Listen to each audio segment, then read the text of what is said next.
Việt xin kính chào toàn thể quý vị anh chị khách hàng đang xem video của em. Chúc quý vị anh chị có một ngày nhiều niềm vui nhé. Và cảm ơn quý vị anh chị đã luôn đồng hành cùng em xây dựng và phát triển kênh. Hôm nay thì em sẽ giới thiệu với cả nhà mình một chiếc Aveo.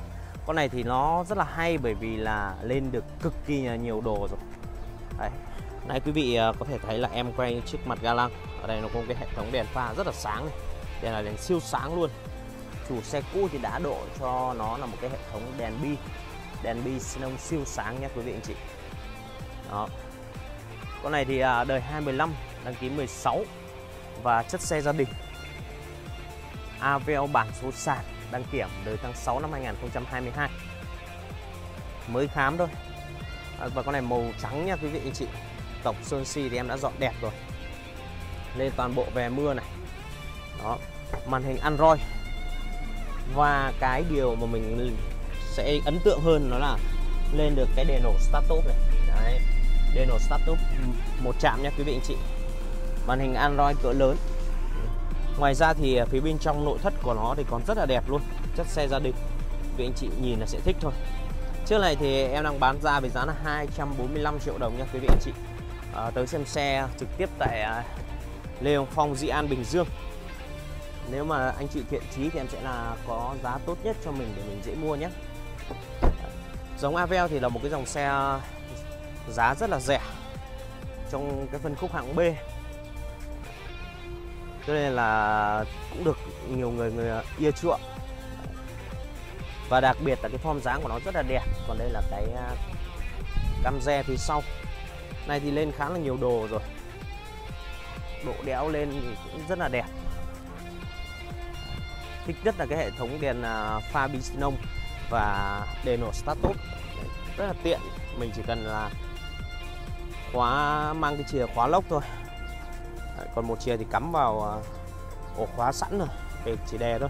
Con này thì nó cũng có cái này là khóa trẻ em nhé, giống khóa trẻ em này. Để anh chị nào mà chưa biết thì em sẽ chia sẻ. Ngoài ra thì nó sẽ trang bị cho anh chị là gương điện cụp xòe. Mình có thể thấy nữa. Dòng Aveo thì máy xăng 1.5, điều hòa auto. Đây là chức năng điều hòa auto này. Có xây kính này, xây kính đầy đủ hết nhé. Và dàn lạnh của nó thì đang rất là mát. Ngoài ra thì xe này có bọc thêm cả trần nữa. Đấy, bọc trần nên là vào xe thì nhìn rất là sạch. Gương kính chỉnh điện, nâng hạ kính này. Và toàn bộ tắp ly này. Tắp ly của xe này rất là đẹp nhé. Xe này thì anh chủ cũ đi cũng khá là kỹ, cho nên là đầu đít nó vẫn còn zin nguyên.